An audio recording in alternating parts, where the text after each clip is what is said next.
Welcome to Business Innovators Radio, featuring industry influencers and trendsetters sharing proven strategies to help you build a better life right now.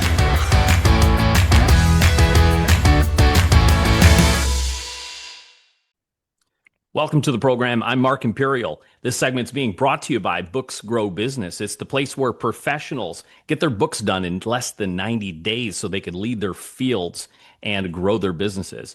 Joining me on this segment is Paul Childers. He's the founder of Blue Sky Biz Solutions. Paul, welcome to the program. Hey, thanks for having me on, Mark. I appreciate the invite. Hey, Paul, tell us a little bit about your work and specifically, who is it that you help?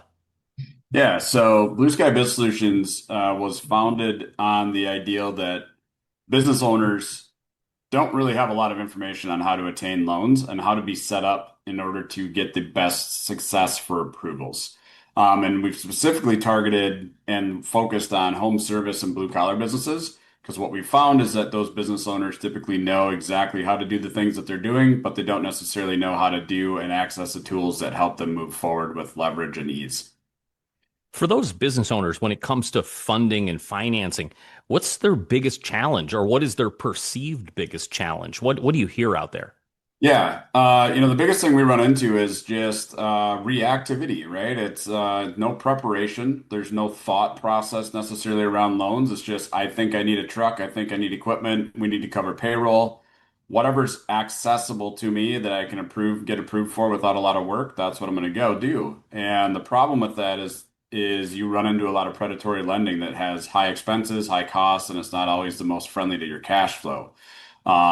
So that's kind of almost the most common is it's a second thought to them, and it's not strategic enough in their business plans.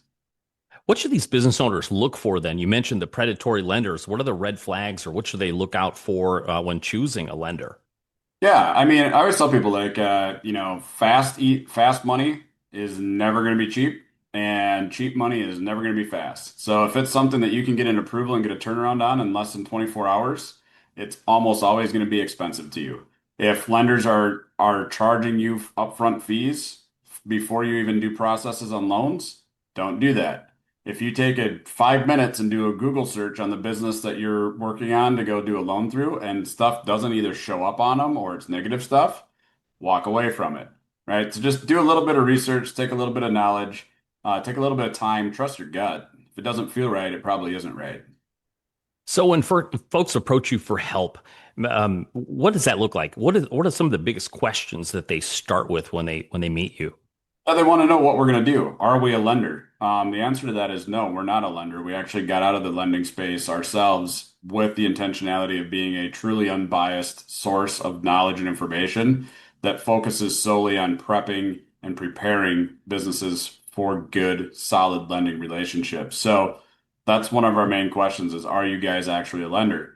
The other one is, what does this process look like and how long is it going to take? The answer to that is anything that's worthwhile is going to take time. It's going to take 6 to 12 months to get us through these steps and get you into a position where we can go get you better approvals that rests only on your EIN and doesn't collateralize personal credit or personal assets. Is it worth the time? I always say it's worth the time. If you can sleep good at night knowing that you're not putting yourself at risk, it's always worth it. You mentioned preparing these businesses to get better approvals. What does that look like? What are some of the biggest mistakes that people make when it comes time to preparing for applying?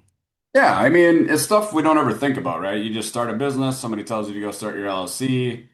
You might have started it out of your house, but now you've grown to a point where you're at a new commercial location. But you never went back and updated all the addresses so that it's now the most accurate address. Your bank statements don't match what's on your Secretary of State. You maybe don't have a professional website. Maybe you're still using a personal phone number. Maybe your industry code, your NAICS and your SIC code are triggered improperly and are putting you into a higher risk category than you should be.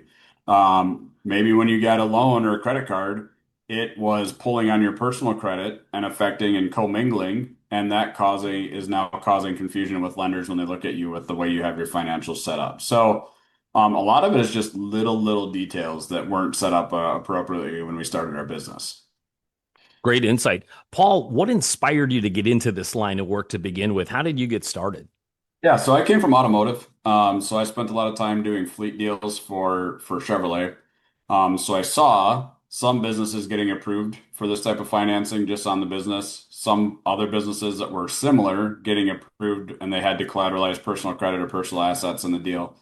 And it just always spun a curiosity to me of like, well, why does that happen? Why does this exist? So then when I got in this field myself as a lender, one of the things I didn't like was the direction that lending is going in the non-traditional fintech space, which is it's almost too easy and accessible for business owners. And I really don't like merchant cash advances and working capital because it's too easy to access. Most business owners don't understand it. And so we just were like, there's a niche here. Traditional lending's great. Most people don't know how to talk to traditional lenders. Non-traditional lending's great, but most people don't understand how it is, how that works, and how it can be a very negative thing if you're not set up right. And so let's fill this gap of if we become very proactive about lending and take a little bit of time to set ourselves up before we need it, the success rates, the terms, the interest rates are all going to be way more favorable for us. Before I ask you my last question, Paul, is there anything that I didn't think to ask you that you feel is really important to share with our audience?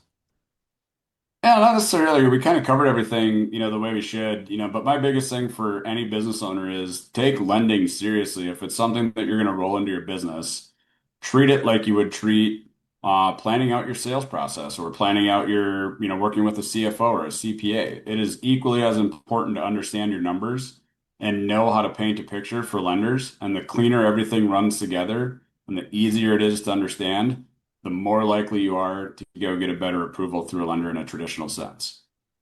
For business owners listening that would love to connect with you and learn more, where should they go to find you? Yeah, so our website's blueskybizsolutions.com. Easiest place probably is on Facebook. You can just look me up as Paul Childers, or you can look up Blue Sky Biz Solutions. Those are probably the three fastest places you'll be able to find information on us. Paul, this has been terrific. I really appreciate you taking the time to share with my audience today, and I wish you continued success for you and for all of your clients. Thank you. I appreciate you having me on. That was Paul Childers. He's the founder of Blue Sky Biz Solutions. And that's all for now. I'm Mark Imperial. Thanks for tuning in, and we'll see you again next time.